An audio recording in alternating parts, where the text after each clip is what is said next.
किया, सब लोग तैयार हो जाओ, बढ़िया पकवान बनाओ, भोजन की तैयारी करो। हनुमान जी आए हैं।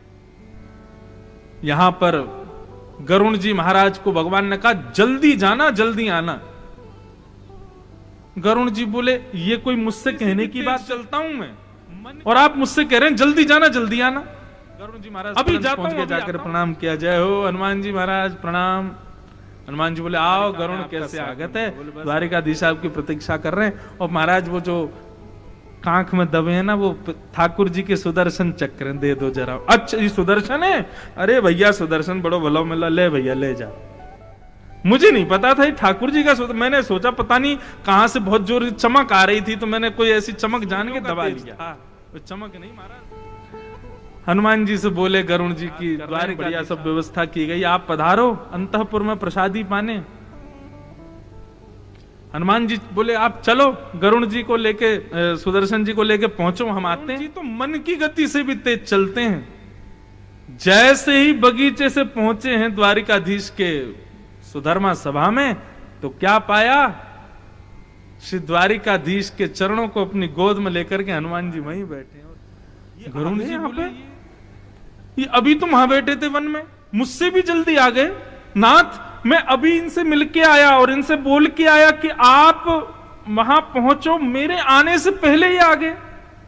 भगवान बोले इनको आए हुए तो आधा घंटा हो गया, चरण दबा रहे हैं बैठ के बढ़िया प्रेम से।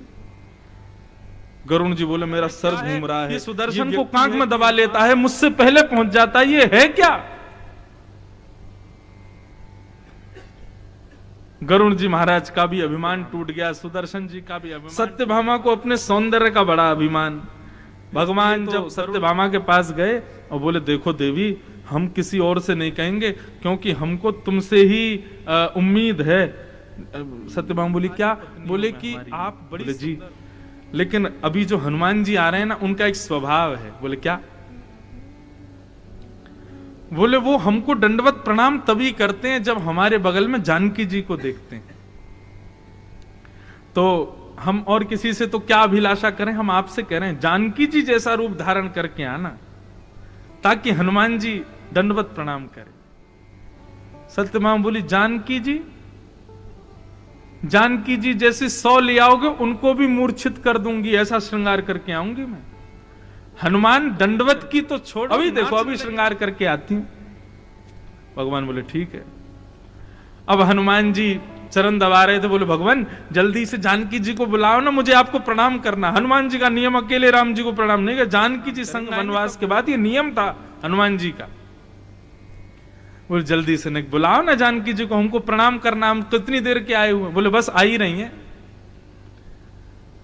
इतने में ही सत्यभामा आई, सखियां आगे पीछे चल रही हैं, गाजे बाजे बज रहे हैं, और सत्यभामा आई और आकर के द्वारिकाधीश के बगल में आकर के बैठ गए। मंत्रमुग्ध बैठे थे, चरण दबा रहे थे, बहुत देर हो गई प्रणाम किया नहीं। तो ठाकुर जी ने इशारा किया, बोले हनुमान जी प्रणाम करो, आ गई। हनुमान जी बोले ये आई हैं, बोले हाँ प्रणाम करो। बहुत देर की बैठी बेचारी, 15-20 मिनट से बैठी है, तुम प्रणाम ही नहीं कर रहे। बोले 15, अच्छा मुझे लगा पता नहीं कौन दासी आके आपके बगल में बैठ गई है, इसलिए मैं प्रणाम नहीं कर रहा था, मैं तो प्रतीक्षा कर रहा था जानकी जी आए। लगा दास, अच्छा यही है जानकी जी। महाराज क्षमा करना, अब तो मैं प्रणाम तभी करूं क्योंकि मेरा नियम टूट जाएगा। क्षमा करना नाथ, आज मैं दूर से ही दंडवत कर रहा हूं, दूर से ही प्रणाम कर रहा हूं। दंडवत प्रणाम तो मैं तभी करूंगा जब जानकी जी आपके बगल में आएंगे। बस हनुमान जी ने काम कर दिया जो जिसके लिए भगवान ने बुलाया था। और जैसे हनुमान जी वहां से गए, यहाँ जामवंत जी के वो आंसू गिरे, वहां पर क्या कहते हैं जो वैद्यों के पास में पड़े हैं, क्यों दबा दिया था। और श्री गरुण जी महाराज विचार कर रहे हैं, गणित लगा रहे हैं, मुझसे पहले आ कैसे गए। हुआ द्वारिका में तीनों, तब भगवान को सुख से सांस आई। बोले जय, सब मान रहित हुए। ये हनुमान जी का स्वरूप है। हनुमान जी मान रहित करते हैं, का बल का किसी का भी अभिमान टिकने नहीं देते। और इस प्रकार से यहां पर उजाड़ करके अब रावण के मान का हनन कर रहे हैं श्री हनुमान जी। सूक्ष्म मान हनन होगा तभी राम जी आएंगे यहां पर।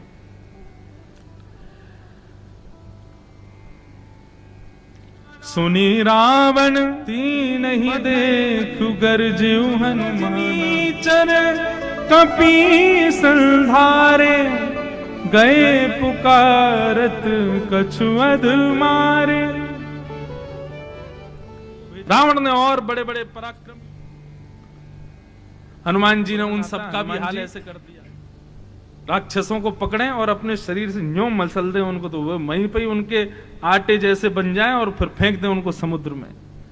इस प्रकार कर उछाल उछाल करके सब सैनिकों को मार दिया। पुनि पठयो तेहु अच्छ कुमार संगल सुभट सुभवत देखी विटप गई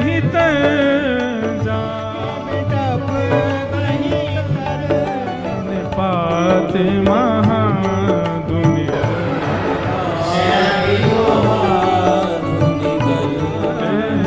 पाते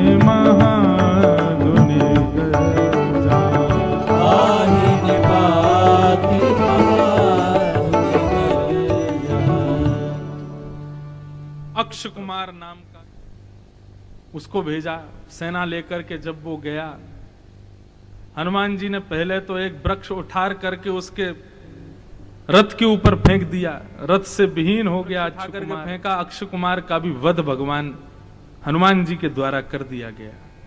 सारी सेना उसकी ध्वस्त कर दी। समाचार जाकर के जब रावण को बताया कि महाराज उसने तो वध कर दिया है, अक्ष कुमार सुनी सुत वध लंकेश ऋषाना पठेस मेघनाद बलवान। अक्ष कुमार को मार दिया। अक्ष कुमार साधारण नहीं था बंधु, इंद्र भी कांपते थे अक्ष कुमार के सामने, देवताओं के राजा, इतना बलवान अक्ष कुमार। तब रावण ने मेघनाद नाम का अपना पुत्र भेजा। मेघनाद जैसे ही आया, हनुमान जी महाराज एक वृक्ष के ऊपर चढ़ गए और वहीं से उसका वध करने का पूर्ण बुद्धि का प्रयोग किया। अत्यंत मायावी बानर जान करके उनके ऊपर एक ब्रह्मास्त्र छोड़ दिया। ब्रह्मास्त्र जैसे मेघनाद ने छोड़ा, हनुमान जी मनी मन विचार करने लगे, ये ब्रह्मास्त्र है, मैं चाहूं तो ये मेरा कुछ नहीं बिगाड़ सकता, फूंक मार करके ब्रह्मास्त्र को फेंक दूंगा। लेकिन ब्रह्मास्त्र की मर्यादा है, ब्रह्मास्त्र से सब कहीं उसकी मर्यादा नष्ट ना हो जाए, कहीं उसका भाव नष्ट ना हो जाए। तो ब्रह्मास्त्र की मर्यादा रखने के लिए हनुमान जी ने, मेघनाद ने नहीं बांधा, हनुमान जी ने खुद को बांध लिया। और देखना भी तो चाहते हैं भैया, नेक और भी तो देखें, अब हम सब यहीं से उजाड़ देंगे तो फिर राम जी के लिए क्या बचेगा, थोड़ा देखें और अंदर। और जैसे ही स्वयं को बांधा है, सब सैनिकों ने हनुमान जी को बंदी बना के सन्मुख लेकर के बंदी बना करके लंकापति रावण के दरबार में श्री हनुमान जी को प्रस्तुत किया जा रहा है। प्रजा खड़े होकर के देख रही है, भैया कौन जा रहा है। हनुमान जी महाराज निडर होकर के, निर्भीक होकर के सबके नेत्रों में नेत्र मिला करके देखते हुए जा रहे हैं, मुस्कुराते हुए, प्रसन्न होते हुए।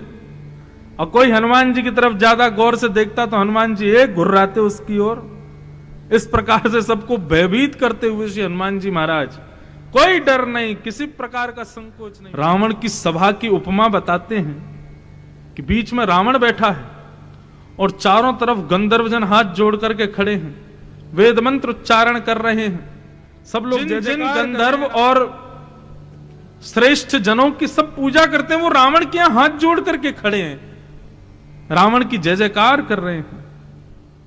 कर जोरे सुर दिशप विनीता भ्रकुटि विलोकल सकल कपि मन शंका जिमि अहि गण महु करुण अशंका।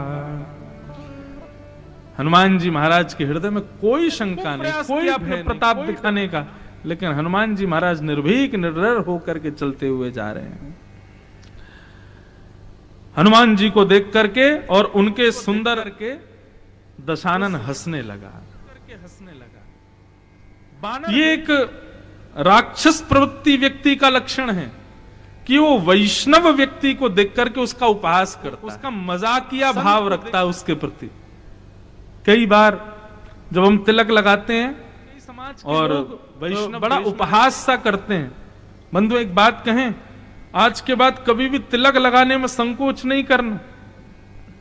कई बालक जो हैं उनको थोड़ा संकोच होता है, हम विद्यालय जाएं तिलक कैसे लगा के जाएं, बच्चे कहेंगे अरे आओ भगत आ गया, कितने दिन के। और सुनो, भगत ही तो कह रहे हैं, कोई पागल तो कह नहीं रहे, कोई मूर्ख तो कह ही नहीं रहे, भगत ही तो बोल रहे हैं। उसमें भयभीत क्यों? हनुमान